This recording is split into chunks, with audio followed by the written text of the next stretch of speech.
Kita saat ini belajar tentang jemaat di Philadelphia.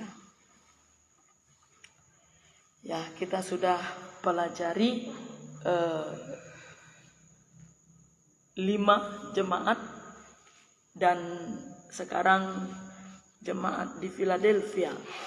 Philadelphia ini adalah satu kota yang terkecil di antara 7 kota yang lainnya atau 7 jemaat yang lainnya. Wahyu pasal 3 ayat 7 sampai dengan ayatnya yang ke-13. Baca yang kuat, Lita. Kepada jemaat di Philadelphia, dan tuliskanlah kepada malaikat jemaat di Philadelphia, inilah firman dari yang kudus, yang benar, yang memegang kunci Daud. Apabila ia membuka, tidak ada yang dapat menutup. Apabila ia menutup, tidak ada yang dapat membuka. Aku tahu segala pekerjaanmu. Lihatlah, aku telah membuka pintu bagimu, yang tidak dapat ditutup oleh seorang pun. Aku tahu bahwa kekuatanmu tidak seberapa, namun engkau menuruti firmanku dan engkau tidak menyangkal namaku. Lihatlah beberapa orang dari jemaah iblis, yaitu mereka yang menyebut dirinya orang Yahudi, tetapi yang sebenarnya tidak demikian, melainkan berdusta, akan kuserahkan kepadamu. Sesungguhnya aku akan menyuruh mereka datang dan tersungkur di depan kakimu dan mengaku bahwa aku mengasihi engkau. Karena engkau menuruti firmanku untuk tekun menantikan aku, maka aku pun akan melindungi engkau dari hari pencobaan yang akan datang atas seluruh dunia untuk mencobai mereka yang diam di bumi. Aku datang segera, peganglah apa yang ada padamu, supaya tidak seorang pun mengambil mahkotamu. Barang siapa menang, ia akan kujadikan soko guru di dalam bait suci Allahku, dan ia tidak akan keluar lagi dari situ. Dan padanya akan kutuliskan nama Allahku, nama kota Allahku, yaitu Yerusalem baru, yang turun dari surga dari Allahku, dan namaku yang baru. Siapa bertelinga, hendaklah ia mendengarkan apa yang dikatakan Roh kepada jemaat-jemaat. Haleluya. Puji Tuhan. Mungkin nanti tentang jemaat di Philadelphia ini kita bahas 2 sesi, karena agak panjang dia. Jadi hari ini tidak bisa selesai. Atau mau kita selesaikan? Oke, baik. Lita bilang kita selesaikan saja, ya, supaya enak, ya. Berarti saudaraku yang mengikuti pada live ini tetaplah ada di dalam hadirat Tuhan. Puji Tuhan. Philadelphia, saya akan baca dulu, saya akan beritahu dulu tentang latar belakangnya sedikit saja. Seperti saya katakan tadi bahwa dia adalah kota yang terkecil di antara 7 kota yang lainnya, 6 kota yang lainnya. Dan Philadelphia ini didirikan oleh seorang raja Pergamus, yaitu namanya Attalus. Jadi Attalus ini sangat memiliki kasih yang paling besar. Ya, dia memiliki kasih kepada saudaranya yang namanya Eumenes.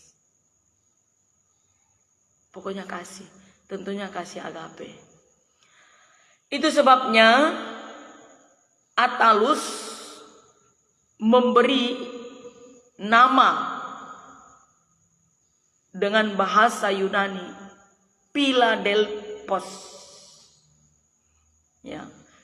Philadelphos yang terdiri dari 2 suku kata, yaitu Philea yang berarti kasih atau cinta persaudaraan, dan Adelphos yaitu saudara. Jadi kota yang didirikannya itu diberi nama Philadelphia, dalam bahasa Indonesia Philadelphia,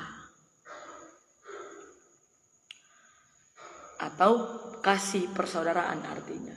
Dan kota Philadelphia ini adanya di mana? Di Turki. Jadi 7 jemaat itu di Turki, Asia Kecil. Philadelphia ini didirikan dengan tujuan untuk, ya, Philadelphia ini didirikan dengan tujuan untuk menyebarkan kebudayaan Yunani. Satu. Yang kedua, menyebarkan Injil di sekitar Philadelphia, termasuk sampai ke Lydia ya, dan sekitarnya. Jadi Philadelphia ini dikenal sebagai kota yang pintunya selalu terbuka. Saya ulang, Philadelphia ini dikenal sebagai kota yang pintunya selalu terbuka. Terbuka untuk apa? Terbuka untuk perdagangan bisnis, baik kepada orang-orang Yunani, ke negara-negara sekitar, ke kota-kota sekitar, ya. Dan terbuka juga untuk pemberitaan Injil, baik pemberitaan Injil di dalam maupun pemberitaan Injil keluar. Jadi makanya disebut tadi di sini dia adalah kota terbuka. Jadi perdagangannya itu sampai ke Yunani, ke Makedonia, ke Syria. Dan itu sebabnya Tuhan Yesus bilang apa tadi? Di sana coba ulang baca ayatnya yang ke-7. Ayat 7. Dan tuliskanlah kepada malaikat jemaat di Philadelphia, inilah firman dari Yang Kudus, yang benar, yang memegang kunci Daud. Apabila ia membuka, ia tidak ada yang dapat menutup. Iya. Itu sebabnya Tuhan Yesus tadi berkata bahwa apabila aku sudah membuka, tidak ada yang bisa menutupnya satupun. Jadi terbuka terus jalan bisnis di sana. Dan terbuka terus jalan untuk penyebaran Injil. Jadi dari 7 jemaat, saya mau kasih tahu, dari 7 jemaat, 5 jemaat itu tinggal puing-puing, tetapi 2 jemaat yang masih ada sampai hari ini. Yaitu satu di mana? Di Smyrna, yang kedua Philadelphia ini. Philadelphia ini dan Smyrna itu tidak ada sedikit pun dicela, tetapi adanya dipuji. Tidak ada dicela, mereka dipuji. Karena Philadelphia ini juga mirip seperti jemaat di Smyrna, yang walaupun memang lebih besar penderitaan yang dialami oleh Smyrna, tetapi dia juga adalah jemaat yang menderita. Mari kita lihat ayat 8. Aku tahu segala pekerjaanmu. Lihatlah, aku telah membuka pintu bagimu yang tidak dapat ditutup oleh seorang pun. Aku tahu bahwa kekuatanmu tidak seberapa, namun engkau menuruti firmanku dan engkau tidak menyangkal namaku. Iya. Dia telah membuka. Jadi siapapun tidak bisa menutup. Contoh. Dia berarti Yesus. Tidak ada yang bisa membuka kalau sudah menutup. Dan tidak ada yang bisa menutup kalau sudah dia buka. Contoh begini. Adalah seorang pendeta. Sekarang kan banyak sekali hamba-hamba Tuhan mengiming-imingi jemaat, betul? Sudah tahu jemaat itu nggak bertobat. Sudah tahu jemaat itu tidak melakukan firman Allah. Ke gereja sih ke gereja, tapi nggak ada pertobatan. Karena dia kaya. Lalu hamba Tuhan itu bilang apa? Tuhan Yesus memberkatimu dan pintu sorga terbuka bagimu. Sekalipun dia pendeta, dia tidak bisa membuka pintu sorga yang sudah ditutup oleh Tuhan. Bahkan ketika ada pemakaman, orang meninggal, dia sudah senang di rumah Bapa di sorga. Dia sudah di sorga di sana. Tidak. Kalau dia tidak bertobat, sekalipun pendeta bilang sudah ada di sorga, tidak. Kalau pintu sorga sudah ditutup oleh Tuhan Yesus, tidak seorang pun bisa membukanya. Sebaliknya, karena orang itu miskin, ya toh, tapi dia bertobat dan pendeta itu tidak suka. Lalu dia bilang, Tuhan tidak berkenan kepadamu dan engkau tidak akan mendapat bagian sorga.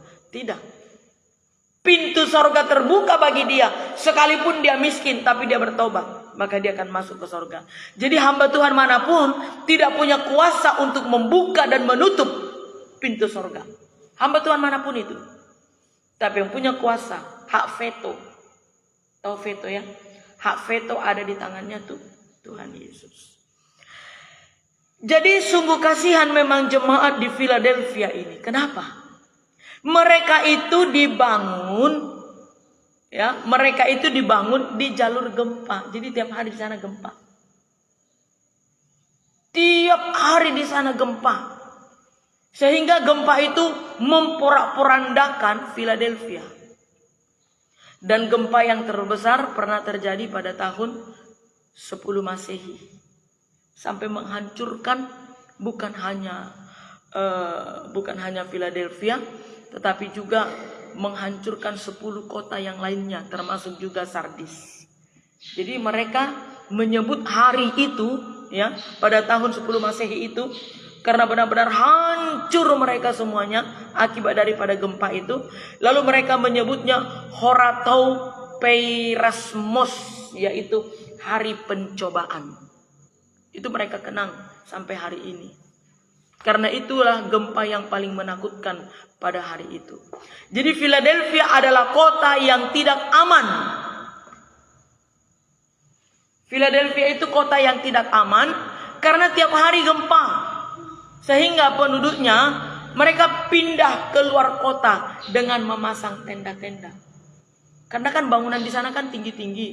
Jadi jangan nanti kalau gempa runtuh. Kenapa? Tiap hari gempa membuat rumah-rumah retak. Gempa hari ini yang sebelah retak. Gempa besoknya yang sebelah lagi retak. Gempa lusanya lagi retak. Pokoknya itu sampai hancur-hancuran. Jadi tiap-tiap hari di Philadelphia itu gempa.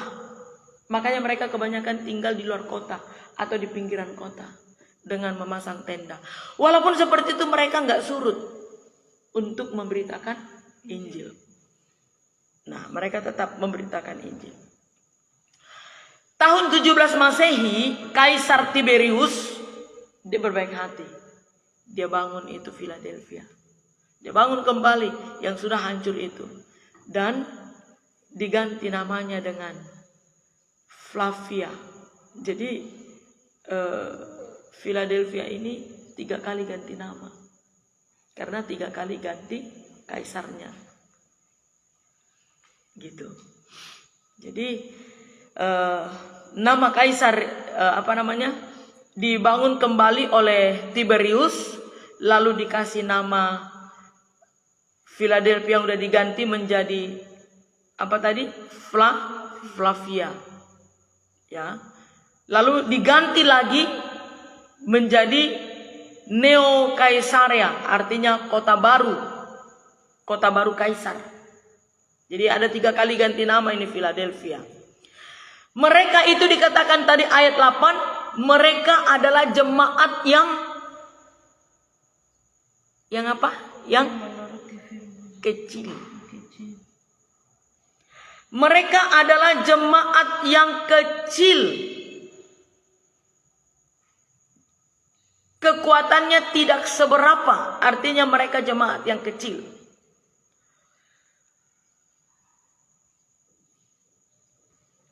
Artinya adalah walaupun mereka jemaat yang kecil, kelihatan lemah, tapi mereka jemaat yang kuat secara rohani. Amin. Ada banyak gereja yang besar, mentereng. Ya.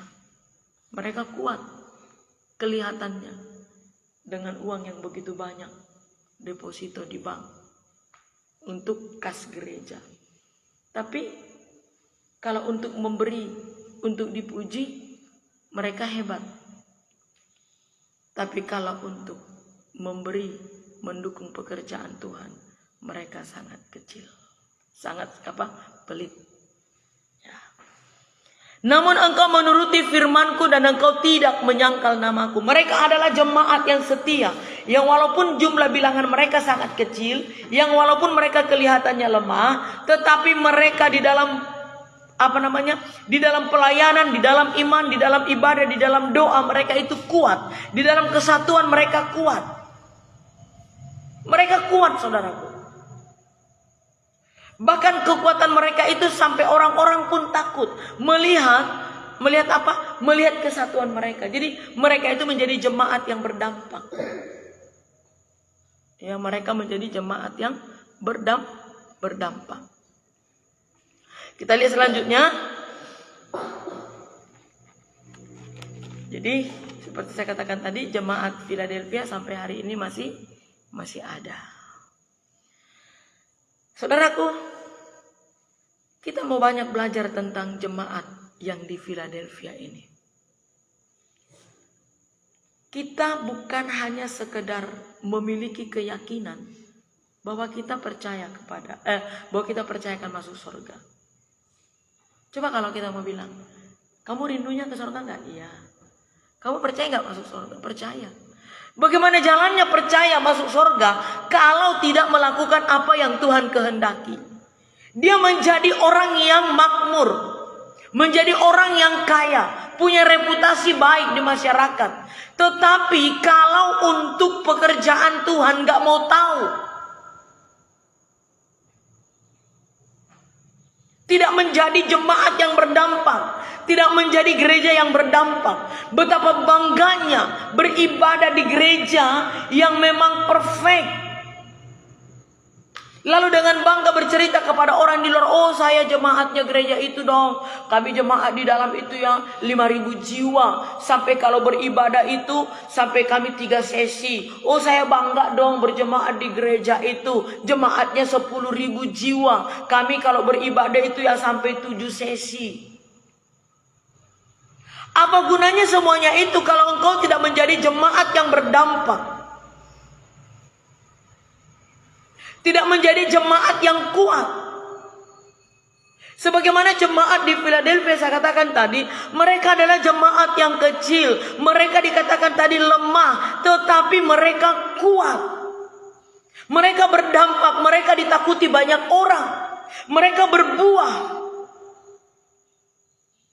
Mereka terbuka untuk memberitakan Injil, terus melakukan kebaikan. Orang-orang yang datang ke Philadelphia itu, yang tadinya mereka yang datang itu non-Kristen, mereka injili, mereka beritakan firman Allah, dan mereka memberitakan firman Allah bukan hanya di dalam, tetapi juga melangkah keluar. Adakah kita seperti itu? Menjadi jemaat yang berdampak, menjadi jemaat yang berbuah.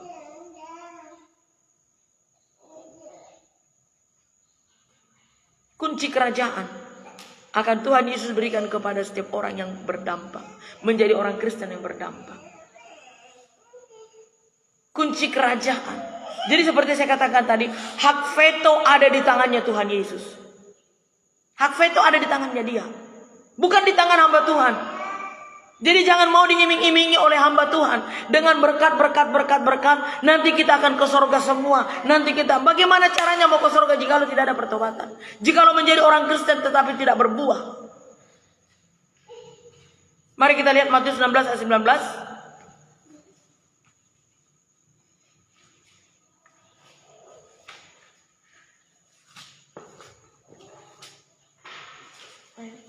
Matius 16 ayat 19. Baca yang kuat. Kepadamu akan kuberikan kunci kerajaan surga. Iya. Apa yang kau ikat di dunia ini akan terikat di surga, dan apa yang kau lepaskan di dunia ini akan terlepas. Iya. Hanya orang yang menjadi pelaku firman Allah yang punya hak. Dia, Yesus, telah memberikan kunci kerajaan sorga itu yang sudah dia ambil ke alam maut lewat kematiannya. Dan dia berikan kepada kita, orang yang percaya dengan sungguh, orang yang berdampak. Jadi apa yang kita ikat di bumi terikat di sorga. Apa yang kita lepaskan di bumi terlepas di sorga. Contohnya, aku ikat segala pekerjaan setan dalam nama Tuhan Yesus, maka terikat di sorga. Aku lepaskan berkat-berkat kesehatan, berkat kesembuhan, berkat melimpah, maka terlepas juga di sorga. Kita punya hak.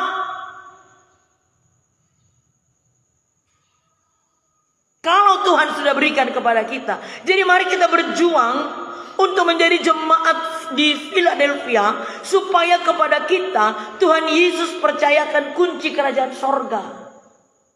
Jadi kemana-mana kita bawa kunci itu. Bahkan secara rohaninya seolah-olah ada tali dari sorga itu bagi kita. Kita terikat di sorga. Kita lepaskan ikatan itu, terlepas di sorga. Seperti itu. Matius 7 ayat 22 dan 23.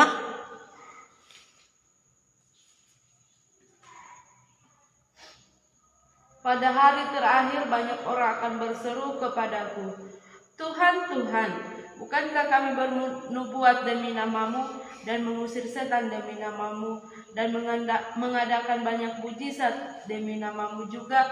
Pada waktu itulah aku akan berterus terang kepada mereka dan berkata, aku tidak pernah mengenal kamu, hanyalah daripadaku, kamu sekalian pembuat kejahatan. Nah, jadi kalau berdasarkan ayat ini, berarti nanti banyak sekali orang yang tinggal. Kalau berdasarkan ayat ini. Kenapa? Karena begitu banyak hamba-hamba Tuhan yang mengiming-imingi jemaat. Tidak berani mengkhotbahkan tentang kebenaran firman Allah. Tidak berani tegas kepada jemaat. Kalau berdasarkan firman Tuhan ini tuh, banyak hamba Tuhan yang akan tinggal. Kenapa? Kan firman Tuhan, kan yang mengusir setan ini kan hamba Tuhan. Bukankah kami telah bernubuat demi namamu, mengusir setan demi namamu, melakukan kesembuhan mujizat demi namamu? Tapi Tuhan bilang apa? Aku tidak mengenal kamu, enyahlah kamu segala pembuat kejahatan. Tuhan sudah memberikan karunia kepadanya. Tetapi karunia itu tidak dipakai untuk menyenangkan hati Tuhan, tapi karunia itu dipakai untuk menyenangkan hati manusia. Karena dia kaya, maka disenangkanlah hatinya. Nggak berani menegur kesalahannya, tidak berani mengingatkan. Tapi khotbahnya khotbah iming-iming. Bagaimana ini bisa terjadi?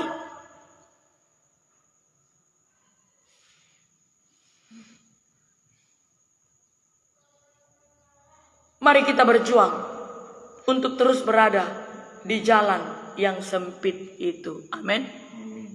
Biar kita terus berjuang untuk berada di jalan yang sempit, sehingga ketika dia datang kita menjadi mempelai 5 gadis yang bijaksana itu.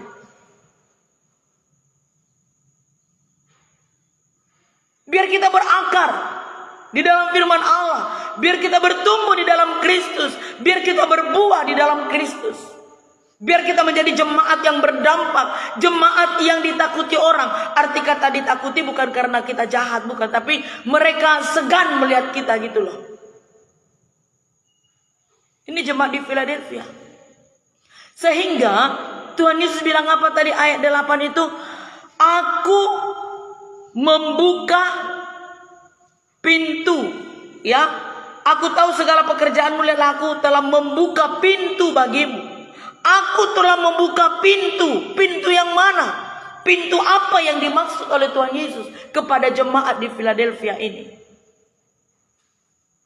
Yang dimaksud dengan membuka pintu di sini 1 Yohanes 10 ayat 7 sampai 9. Ya, supaya jelas firman Tuhan ini, kita harus kenyang dengan firman Tuhan. Jangan kalau kita sarapan pagi kenyang, makan siang kenyang, ya, makan malam kenyang, tapi rohani kita lapar. Jadi kita harus kenyang dengan firman Tuhan juga. Matius 10 ayat 7 sampai 9. Tinggallah dalam rumah itu, makan dan minumlah apa yang diberikan orang kepadamu, sebab seorang Yohanes 10 ayat 7 sampai 9.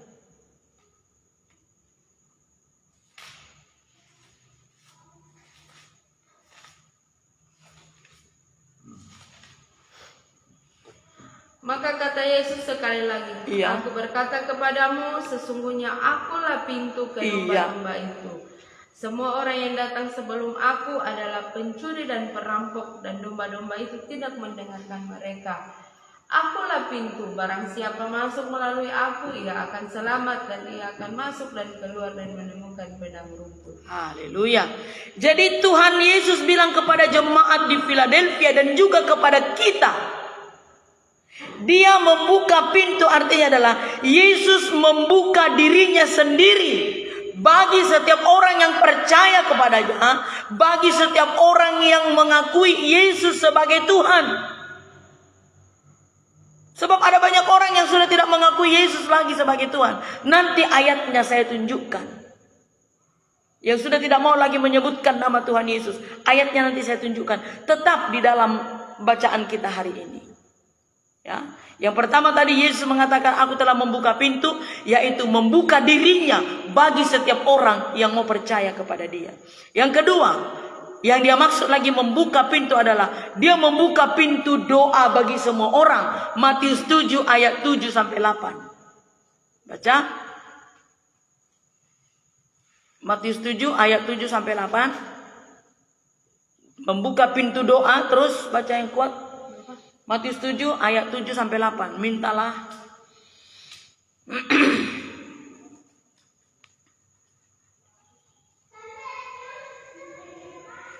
Mintalah maka akan diberikan kepadamu, carilah maka kamu akan mendapat, ketoklah maka pintu akan dibukakan bagimu. Karena setiap orang yang meminta menerima, dan setiap orang yang mencari mendapat, dan setiap orang yang mengetok baginya pintu dibuka. Haleluya. Ini ya, membuka pintu doa. Yang ketiga, Matius 7 ayat 13 sampai 14. Membuka pintu apa lagi? Baca Matius 7 ayat 13 sampai 14. Masuklah melalui pintu yang sesak itu, karena lebarlah pintu dan luaslah jalan yang menuju kepada kebinasaan, dan banyak orang yang masuk melaluinya. Karena sesaklah pintu dan sempitlah jalan yang menuju kepada kehidupan, dan sedikit orang yang mendatanginya. Jadi yang ketiga adalah dia telah membuka pintu keselamatan. Makanya dia bilang masuklah melalui pintu yang sesak, yang sempit. Pilih pintu yang sempit itu. Jangan pilih pintu yang lebar itu. Jadi terbuka. Karena Tuhan Yesus telah membuka pintu kepada kita, maka biarlah kita juga terbuka hati untuk memberitakan Injil. Seperti jemaat di Philadelphia tadi. Dia terkenal dengan kota yang pintunya selalu terbuka. Terbuka untuk bisnis dalam perdagangan, terbuka untuk pekerjaan Tuhan. Ya. Terbuka, bersaksi, bawa jiwa-jiwa kepada Tuhan. Pakai handphonemu untuk bersaksi. Ya, upload firman Tuhan di sana. Jangan upload lagi galau. Jangan upload lagi bertengkar. Jangan upload lagi sakit hati.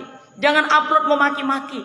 Itu sama dengan membuka dirimu sendiri kepada umum, menunjukkan siapa engkau sebenarnya. Jadi bukalah pintu penginjilan bagi dirimu sendiri. Saudaraku, saya bersyukur sekali pelayanan saya di media sosial ini mulai dari tahun 2017. Awal-awalnya saya banyak sekali diejek oleh orang-orang. Ya, mereka saya di Messenger, mereka WA saya. Mereka katakan, pendeta tidaklah harus seperti itu, pamer, enggak boleh. Di rumah saja kalau memang mau berdoa, enggak perlu harus dibikin live. Saya katakan, kalau Anda senang, ya ikut saja. Kalau Anda tidak senang, jangan dilihat. Sebab akan ada waktunya nanti semua orang akan beribadah melalui online atau melalui Facebook. Saya katakan pada waktu itu 2017. Saya ingat sekali, banyak sekali saya menuai caci maki. Tapi puji Tuhan, sampai hari ini orang melakukan ibadah-ibadah live. Nah, pakai datamu, ya, pakai datamu untuk memberitakan firman Allah. Kalau memang engkau berada di tengah-tengah gereja yang kaya raya gereja itu, perfect gereja itu, beritakan Injil keluar.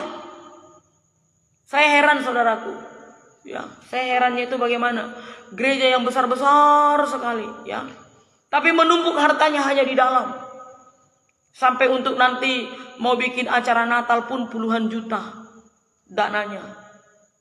Untuk mau rapat majelis saja pun juga puluhan juta. Untuk memberi, untuk pamer pun juga banyak sekali. Bicara tentang firman Allah antusias. Giliran nanti sudah bicara untuk mendukung pekerjaan Tuhan, apalagi di pedalaman, di pelosok-pelosok, langsung pergi satu-satu. Pelit.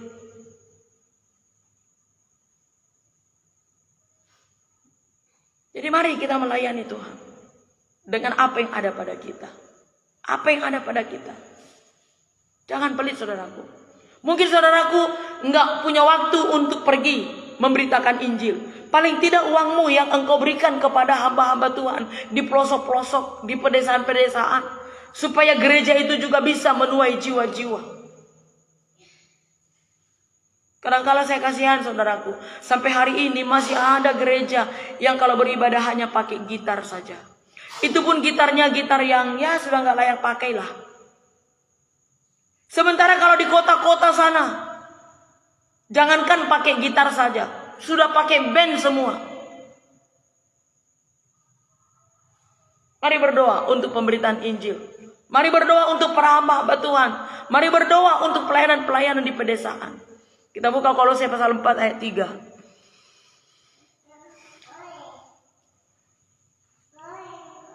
Kolose 4 ayat 3.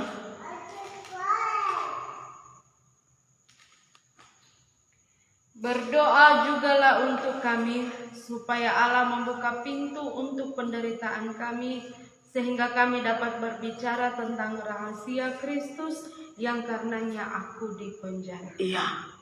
Ini perkataan Rasul Paulus kepada jemaat di Kolose.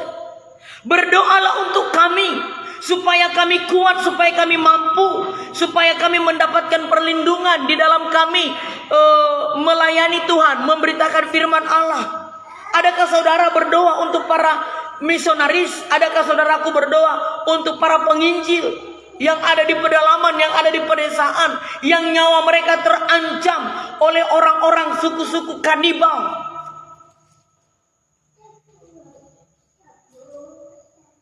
Nggak gampang saudaraku dalam pelayanan di pedesaan, di pedalaman. Nyawa terancam.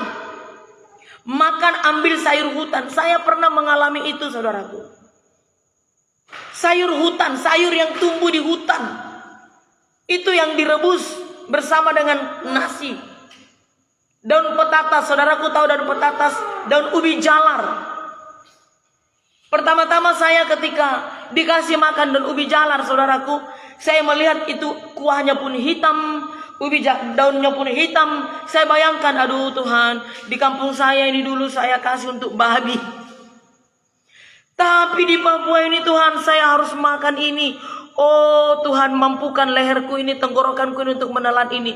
Bayangkan saudaraku, daun ubi jalar makan nasi beras bulog. Beras bulognya itu bukan beras bulog yang enak, beras bulog yang sudah berbau, supaya agak harganya murah. Hanya itu tok yang dimakan, lauk yang lain tidak ada. Nasi dengan daun ubi jalar itu saudaraku. Saya mengalami itu di Papua ini saudaraku. Berapa lama saya alami itu? 1 tahun. Yang dulunya di kampung di Sumatera, saya nggak pernah makan daun ubi jalar. Tapi di Papua itu sayur favorit. Apalagi di Biak, itu disebut sayur keluarga. Karena di Biak itu nggak ada tumbuh sayuran apapun selain daripada daun ubi jalar itu tadi. Karena di sana banyak batu karang. Ya betul. Tidur pun saya selama 1 tahun beralaskan dahan-dahan pohon yang ditebang, itu yang dipaku untuk jadi tempat tidur. Nggak ada kasur, boro-boro kasur. Saya alami bangun pagi, rasanya punggung kita ini sakit seperti habis digebukin. Tetapi ada banyak orang yang memiliki banyak harta, menghambur-hamburkan uangnya untuk mau dipuji, ketika memberi untuk mau dipuji. Tetapi ketika untuk pekerjaan Tuhan, dia menutup mata. Ada banyak sekali saudaraku. Lalu dengan gampang berkata, puji Tuhan, saya percaya saya akan ke sorga. Bagaimana jalannya mau ke sorga? Menutup mata. Ya. Selagi masih banyak kesempatan, beritakan Injil. 1 Korintus 16 ayat 9 kita baca. Ya, selagi masih ada kesempatan, beritakan Injil. Sama seperti jemaat di Philadelphia, mereka giat bekerja untuk memberitakan Injil. 1 Korintus 16 ayat 9. Sebab di sini banyak kesempatan bagiku untuk mengerjakan Iya. pekerjaan yang besar dan penting, sekalipun ada banyak penentang. Iya. Selagi masih ada kesempatan, walaupun banyak penentang, walaupun banyak sekali orang yang tidak suka. Saudaraku, saya pernah memberitakan firman Allah sesudah di Papua ini, saudaraku. Di kumpulan marga, di paguyuban, saya memberitakan firman Tuhan.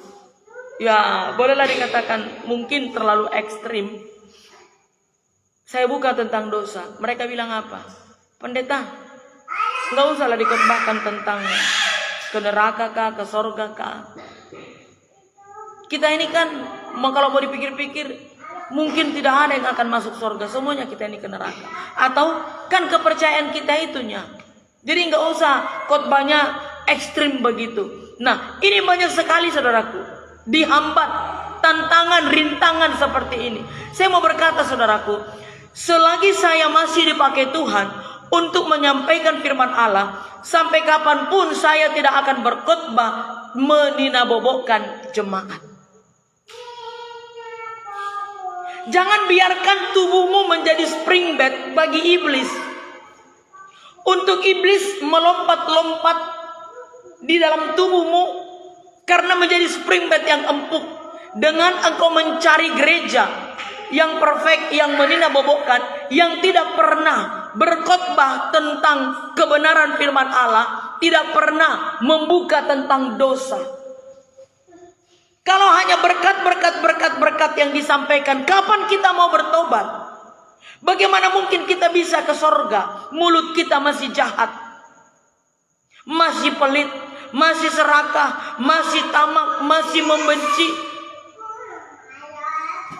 Jadi cari gereja yang bisa membuat engkau bertumbuh di dalam iman.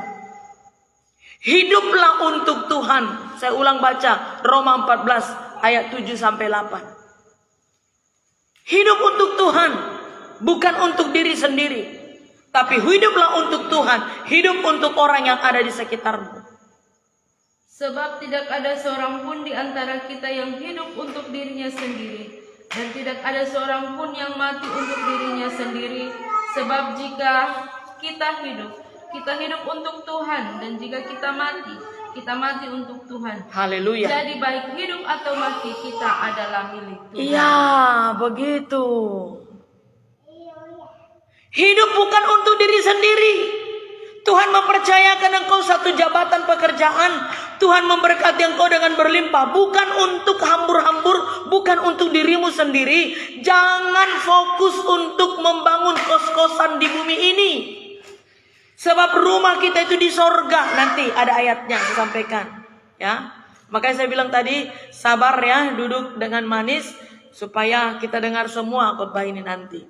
Ya, kita hidup bukan untuk diri kita sendiri, karena kita bukan milik kita sendiri, tetapi kita adalah milik Tuhan. Maka dari itu, selagi ada kesempatan untuk memberi, kesempatan berbuat baik, kesempatan memberitakan Injil, maka lakukanlah dengan baik. Walaupun ada rintangan, tantangannya, tetaplah berjalan, tetaplah fokus. Karena ada banyak gereja sekarang ini sudah malas untuk memberitakan Injil. Bahkan ada gereja yang tidak pernah mau keluar untuk memberitakan Injil. Bahkan di dalam ibadah pun ada gereja yang tidak pernah lagi khotbah. Itu saya lihat ada di kota Jakarta, saudaraku. Ya, ada di kota Jakarta. Gereja ini nggak pernah khotbah. Kalau ibadah hari Minggu nggak khotbah, saudaraku. Saya bingung. Ini kok tidak ada khotbah? Saya pikir di Jakarta Utara itu. Ibadah, pujian penyembahannya sedikit, lalu pujian sukacita, doa, udah pulang. Jemaatnya banyak sekali, Ternyata banyak orang yang tidak suka khotbah, ya. Banyak orang yang tidak suka firman Tuhan. Luar biasa, saudaraku. Ya, luar biasa sekali. Di Philadelphia itu banyak kuil.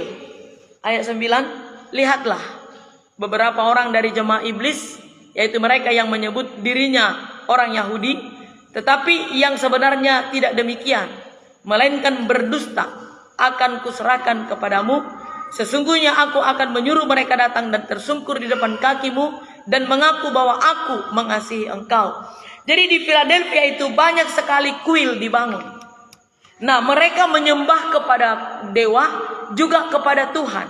Umat yang ada di kota Philadelphia. Bukan jemaat di Philadelphia, tapi yang ada di kota Philadelphia. Nah, jadi mereka, Tuhan Yesus katakan di sana, banyak yang menjadi jemaah iblis. Kenapa Tuhan Yesus bilang mereka jemaah iblis? Mereka mengaku menjadi orang Yahudi. Arti kata orang Yahudi adalah orang Kristen.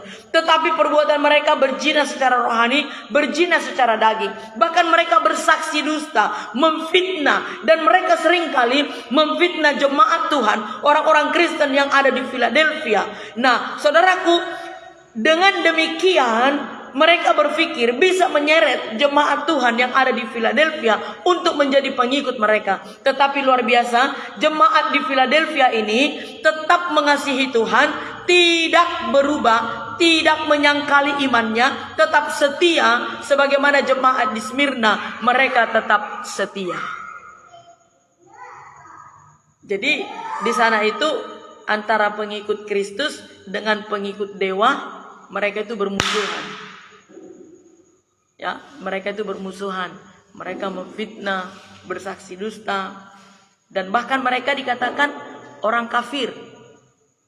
Tetapi puji Tuhan, ayat 9 ini tadi, mereka akan kuserahkan kepadamu. Artinya adalah, oleh karena pemberitaan Injil yang dilakukan oleh umat Tuhan di Philadelphia ini yang dengan gigih, maka mereka itu akan datang kepada Tuhan.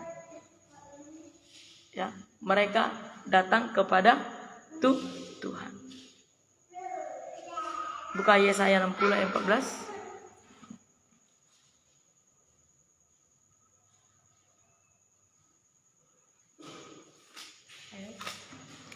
Ayat 14. Yesaya 60 ayat 14. Anak-anak orang yang menindas engkau akan datang kepadamu dan tunduk, dan semua orang yang menista engkau akan sujud menyembah telapak kakimu. Mereka akan menyebutkan engkau kota Tuhan, Sion milik yang Maha Kudus, Allah Israel. Iya. Jadi kalau tadi dalam ayat 9b ini tadi, sesungguhnya aku akan menyuruh mereka datang tersungkur di depanmu, di depan kakimu. Yaitu mereka tadi yang menista, yang memfitnah, yang bermusuhan. Ya. Amin. Haleluya. Datang kepada Tuhan. Jemaah di Philadelphia menjadi bertambah jumlah bilangannya karena mereka menjadi jemaat yang terbuka untuk memberitakan Injil. Tidak menjadi jemaat yang 5D. Datang, duduk, diam, dengar. Terakhirnya Tuhan tambah satu lagi idenya, menjadi dungu. Bahasa Bataknya dolongon. Ya, bersaksi saudaraku. Saudara pergi ke pasar, bersaksi. Saudara di kantor, bersaksi. Ya, di mana saja, bersaksi. Beritakan Injil. Segala pembicaraan saudara dengan teman, sangkutkan ke firman Allah. Pautkan ke firman Allah. Begitu. Apa saja yang kalian bicarakan di luar bersama dengan teman, tarik ke firman Tuhan. Hubungkan ke firman Tuhan. Begitu. Nah, jadi tadi dikatakan di sini mereka akan mendapatkan perlindungan. Ya. Ayat 10 baca yang kuat. Baca. Iya. Ayat 10. Karena engkau menuruti firman-Ku untuk tekun menantikan Aku, Ya. maka Aku pun akan melindungi engkau dari hari pencobaan yang akan datang atas seluruh dunia untuk mencobai mereka yang diam di bumi. Ini janji yang diberikan oleh Tuhan Yesus kepada jemaat di Philadelphia dan juga kepada kita semua, kepada saya dan juga kepada saudara. Dia berkata, aku akan melindungi engkau dari masa kesukaran yang akan datang. Artinya adalah dari masa pencobaan yang sangat berat. Di akhir zaman atau Great Tribulation. Great Tribulation ini ada begitu banyak kesukaran, bahkan lebih sukar daripada yang sekarang. Ada banyak ancaman, ada banyak aniaya, ada banyak penindasan bagi orang-orang yang percaya kepada Kristus akan terjadi pada masa Great Tribulation. Tetapi Tuhan Yesus bilang, aku akan melindungi kamu. Ini janji Tuhan. Apakah melindungi? Langsung diadakan pengangkatan rapture. Sebelum itu terjadi, gereja-gereja Tuhan dipindahkan dulu ke sorga. Bukan. Tetap kita masih berada di bumi ini, masa Great Tribulation itu. Tetapi ada jaminan perlindungan, ada jaminan kekuatan iman, ada jaminan keselamatan yang Tuhan Yesus berikan kepada kita, yang tetap bertahan di dalam masa kesusahan itu. Masih terpelihara hidup kita. Yang walaupun kita ditekan, walaupun kita ditindas, walaupun mungkin kita dibenci, walaupun mungkin dianiaya, bahkan harga-harga tidak ada lagi mampu kita untuk membeli barang-barang. Seperti dikatakan di dalam firman Tuhan, secupak gandum sedinar, 2 cupak jelai sedinar. Artinya adalah 1 bulan gaji cukup untuk mencukupi dalam 1 hari.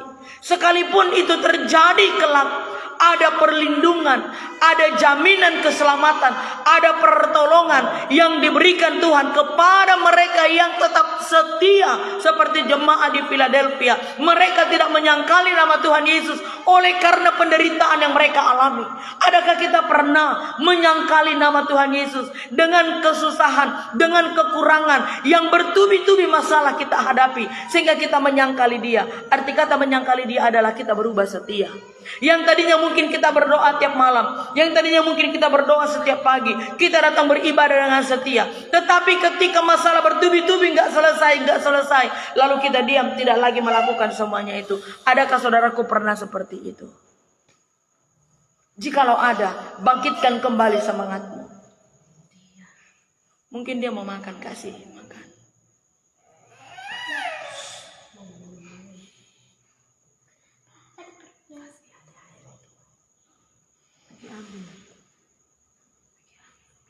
Jadi ada jaminan keselamatan yang diberikan Tuhan. Dalam kesukaran berat itu ada jaminan perlindungan. Jadi tetaplah kita kenakan perlengkapan senjata rohani. Sudah tahu ya senjata rohani ya? Supaya kita kuat dalam masa penderitaan itu. Pakai perlengkapan senjata rohani itu. Janji Allah untuk Philadelphia dan juga untuk kita, saya dan saudara, yang tetap bertahan dalam kesukaran itu tadi. Yang pertama adalah dijadikan soko guru.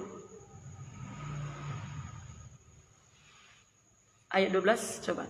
Barang siapa menang, ia akan kujadikan soko guru di dalam bait suci Allahku, dan ia tidak akan keluar lagi dari situ. Dan padanya akan kutuliskan nama Allahku, nama kota Allahku, yaitu Yerusalem baru, yang turun dari surga dari Allahku, dan namaku yang baru. Iya, ini yang saya katakan tadi. Nama Tuhan yang sebenar. Jadi janji Allah kepada jemaat di Philadelphia, janji Allah kepada saya dan saudara, yang pertama adalah dijadikan soko guru. Dijadikan soko guru. Tahu soko guru ya? Pilar atau tiang. Ini hanya gambaran saja saudaraku. Bukan berarti kita nanti berubah jadi tiang semua di dalam kerajaan sorga, bukan. Jadi yang dimaksud dengan dijadikan pilar, dijadikan soko guru, dijadikan tiang adalah menjadi tiang gereja di dalam pekerjaan Tuhan. Menjadi pilar ini hanya sebagai gambarannya saja. Menjadi simboliknya saja. Ya. Kita dijadikan soko guru, menjadi tiang, menjadi orang yang paling utama dalam pekerjaan Tuhan. Kalau kita tetap setia dalam penderitaan apapun. Dijadikan orang yang paling utama dalam pekerjaan Tuhan. Menjadi contoh, menjadi berkat. Yang kedua, dikatakan mereka tidak akan keluar lagi dari bait suci. Ya toh, tidak akan keluar lagi dari situ. Ayat 12 tadi. Artinya adalah tidak keluar dari mana? Tidak keluar dari dalam gereja? Bukan. Artinya tidak keluar lagi dari surga. Selama-lamanya tinggal bersama dengan Allah dalam kerajaan surga. Enggak keluar masuk. Seperti banyak orang di gereja tuh keluar masuk. Dia pergi cari gereja. Habis itu enggak sesuai dengan selera saya, keluar lagi. Lalu masuk lagi di gereja yang semula. Enggak enak, keluar lagi. Enggak begitu saudaraku. Untuk selama-lamanya orang yang bertahan, orang yang tetap setia, tidak berubah keyakinannya, orang yang tetap maju, orang yang tetap mengerjakan bagiannya, tidak akan pernah keluar lagi dari kerajaan sorga, tetap tinggal selama-lamanya bersama dengan Tuhan Yesus atau Bapa di sorga. Janji yang diberikan lagi kepada mereka apa? Kita baca ayat 12 tadi. Dan padanya akan kutuliskan, coba. Dan padanya akan kutuliskan nama Allahku, Iya. nama kota Allahku, Iya. yaitu Yerusalem baru yang turun dari surga dari Allahku, dan namaku yang baru. Nah, berarti tidak ada yang tahu sekarang siapa nama Allah yang sebenarnya. Apakah YHWH? Apakah Yahweh? Apakah Yesua Hamasya? Apakah Tuhan Yesus? Itu simbolik saja. Atau Adonai. Tidak ada yang tahu. Nanti kita tahu di sorga. Kalau sudah bertemu muka dengan Yesus, barulah kita tahu siapa nama dia yang sebenarnya. Karena selagi kita di bumi ini, tidak ada satu orang pun yang kudus, sehingga tidak berhak untuk menyebut nama dia yang begitu kudus. Yang begitu kudus, sangat suci, sehingga nama simbolik yang ada di bumi ini. Tadi dia katakan, aku akan memberitahukan apa? Namanya yang sebenarnya. Artinya adalah siapa sebenarnya nama Allah Bapa. Apa sebenarnya nama kota Yerusalem baru itu? Kota Allah. Apakah memang Yerusalem baru namanya? Ya toh, nanti kita baru tahu di sorga. Dan tadi dikatakan di sini, dan namaku yaitu Yesus, nanti baru aku beritahu di sorga siapa nama baruku. Jadi Yesus itu yang kita sebut-sebut sekarang, nanti sesudah di sorga bertemu dengan dia, barulah kita tahu siapa namanya. Jadi jangan jangan sampai diributkan, bukan Tuhan Yesus namanya itu, bukan. Sampai ada orang berkata, udah ribuan tahun yang lalu nama Tuhan Yesus dikumandangkan. Dan setiap orang yang berdoa dalam nama Tuhan Yesus, mujizat terjadi. Lalu mereka yang sudah tidak menyebut nama Tuhan Yesus bilang apa? Iblis juga bisa melakukan mujizat. Oh iya? Masa dari ribuan tahun yang lalu tidak ada kesalahan yang dikerjakan Tuhan Yesus kalau memang dia iblis? Masa yang baik-baik terus yang dikerjakan dia? Saya mau berkata, jangan pernah berpaling dari Tuhan Yesus Kristus. Dialah orang yang inkarnasi dari Allah untuk menyelamatkan saya dan saudara. Dialah Tuhan Yesus yang namanya berkuasa. Setan saja lari kalau kita sebut nama Tuhan Yesus. Jangan pernah mengikuti aliran yang salah, sehingga mereka berkata harus dimurnikan dari nama Tuhan Yesus, supaya rohnya Yesus itu tidak melekat pada tubuh kita. Jadi harus dimurnikan di dalam Bapa Yahweh. Lalu mereka membangun apa? Kilapah. Mereka bangun kilapah untuk memurnikan dari nama Yesus supaya tidak melekat. Justru kita bangga kalau rohnya Yesus ada di dalam diri kita ini melekat. Amin. Justru kita bangga. Berarti kita bisa mengerjakan apa yang dikerjakan Tuhan Yesus karena sudah melekat rohnya dalam diri kita ini. Enggak perlu dimurnikan, saudaraku. Ada banyak sekali pengajaran-pengajaran sesat. Tetaplah berdoa di dalam nama Tuhan Yesus Kristus. Tidak ada yang lain.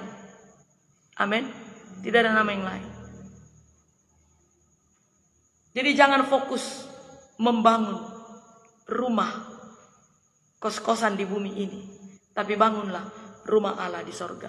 Mari kita buka Kisah Rasul 11 ayat 26. Cepat-cepat. Kisah Rasul 11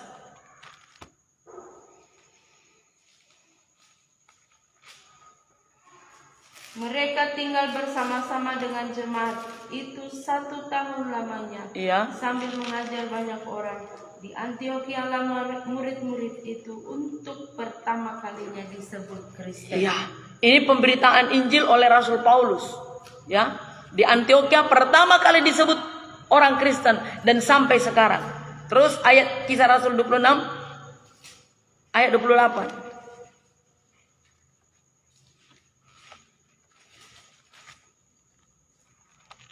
Jawab Agripa, hampir-hampir saja ku yakinkan aku menjadi orang Kristen. Iya, ini Agripa, ya. Oleh pemberitaan Injil Rasul Paulus, dia berkata, hampir saja aku yakin. Nah, saudaraku, mari yakinkan banyak orang tentang Kristus. Nama barunya nanti kita tahu itu di sorga, bukan di bumi ini. Selama kita masih di bumi, belum ada yang tahu siapa namanya dia. Jadi yakinkanlah bahwa nanti di sorga kita baru tahu siapa namanya. 1 Petrus 4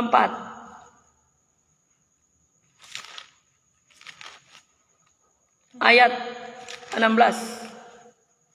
Tetapi jika ia menderita sebagai orang Kristen, maka janganlah ia malu, melainkan hendaklah ia memuliakan Allah dalam nama Kristus. Iya.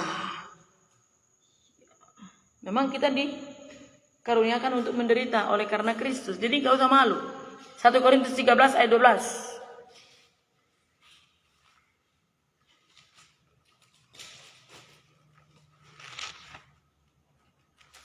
Karena sekarang kita melihat dalam cermin suatu gambaran yang samar-samar, tetapi nanti kita akan melihat muka dengan muka. Sekarang aku hanya mengenal dengan tidak sempurna, tetapi nanti aku akan mengenal dengan sempurna seperti aku sendiri dikenal.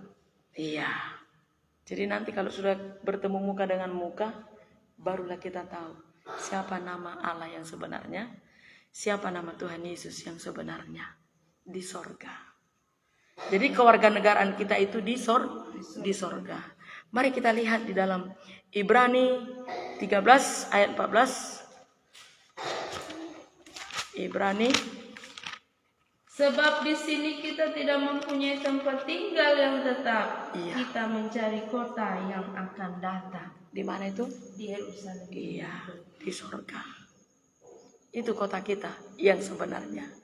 2 Korintus 5 ayat 8 ini bunyinya apa ya? 2 Korintus 5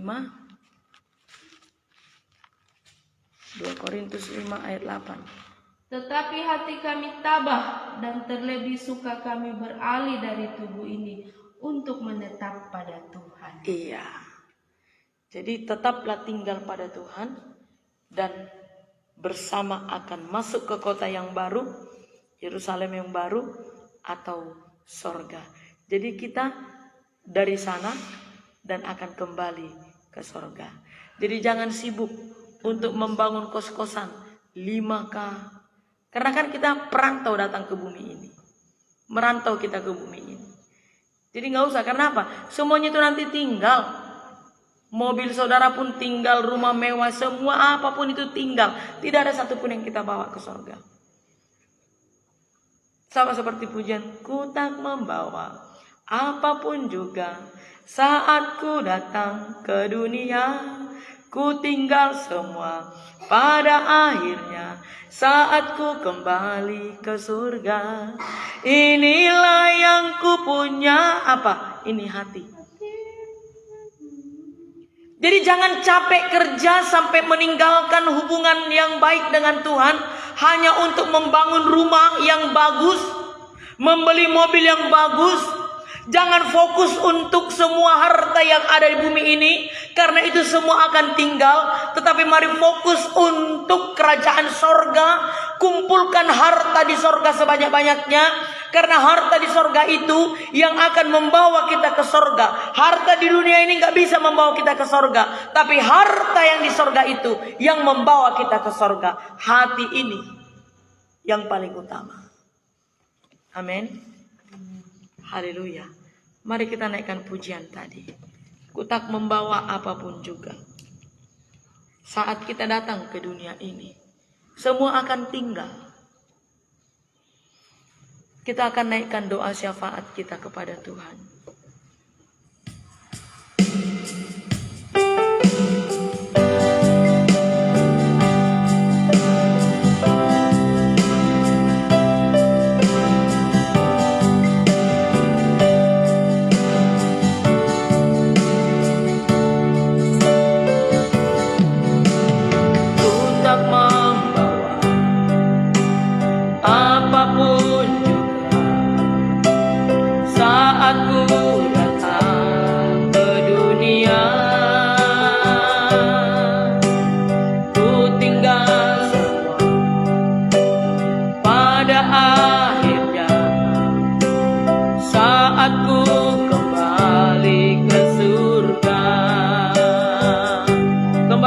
Dari awal bersama-sama, haleluya. Ku tak membawa apapun juga saat ku datang ke dunia. Ku tinggal semua pada akhirnya saat ku kembali ke inilah yang kupunya, inilah yang kupunya, hati sebagai hamba yang mau taat dan setia padamu Bapa, kemanapun ku bawa, hati yang menyembah dalam roh dan kebenaran sampai selamanya. Mari kumpulkan harta di sorga bagimu. Jangan fokus untuk mengumpulkan harta di bumi ini. Jangan fokus untuk membangun rumah di bumi ini, tapi bangunlah rumah bagimu di sorga. Karena kita adalah kewarganegaraan sorga, maka kita akan kembali ke sorga. Dengan cara bagaimana? Dengan cara menumpuk harta di sorga. Haleluya. Kita datang ke bumi ini tidak membawa apa-apa, dan ketika kembali ke sorga juga tidak membawa apa-apa. Semua yang ada pada kita itu akan tinggal semuanya. Haleluya. Ku tak membawa apapun juga saat ku datang ke dunia. Ku tinggal semua pada akhirnya saat ku kembali ke surga. Inilah yang ku punya, inilah yang ku punya, hati sebagai hamba yang mau taat dan setia padamu Bapa, kemanapun ku bawa, hati yang menyembah dalam roh dan kebenaran sampai oh inilah yang ku punya, hati sebagai hamba yang mau taat dan setia padamu Bapa, kemanapun ku bawa, hati yang menyembah dalam roh dan kebenaran sampai selamanya. Dalam roh dan kebenaran sampai selamanya. Kita berdoa untuk firman Tuhan yang sudah kita dengar. Haleluya. Terima kasih Tuhan, terima kasih Bapa buat hari ini yang Kau sudah berikan kepada Haleluya. kami. Kami telah mendengarkan sebagian dari isi firman-Mu. Biarlah firman-Mu ini Bapa akan menjadi pedoman dalam kehidupan kami. Bahkan Engkau telah menjadikan kami soko guru di dalam bait suci. Biarlah kami juga menjadi seperti jemaat di Philadelphia Amin, yang selalu amin, berkenan amin. kepadamu Bapa. Terima kasih Tuhan, terima kasih Roh Kudus buat firman-Mu ini Bapa. Kami percaya Tuhan, kami tidak akan pernah menyangkal akan nama-Mu, tetapi kami percaya hanya Engkau Allah yang menyelamatkan kehidupan kami. Engkaulah pintu keselamatan itu Ya. bagi kami. Terima kasih Tuhan, terima kasih Roh Kudus. Urapi terus hamba-Mu, pakai dia lebih heran lagi Bapa untuk Haleluya. menyampaikan segala kebenaran firman-Mu. Urapi terus dia dengan kuasa Roh Kudus-Mu, bahkan di setiap perkataan hikmat dari surga yang Kau berikan kepadanya. Terima kasih Tuhan, terima kasih Bapa. Biarlah kami semua anak-anak-Mu dapat berakar, bertumbuh dan berbuah di dalam kebenaran firman-Mu. Terima kasih Tuhan Yesus, haleluya.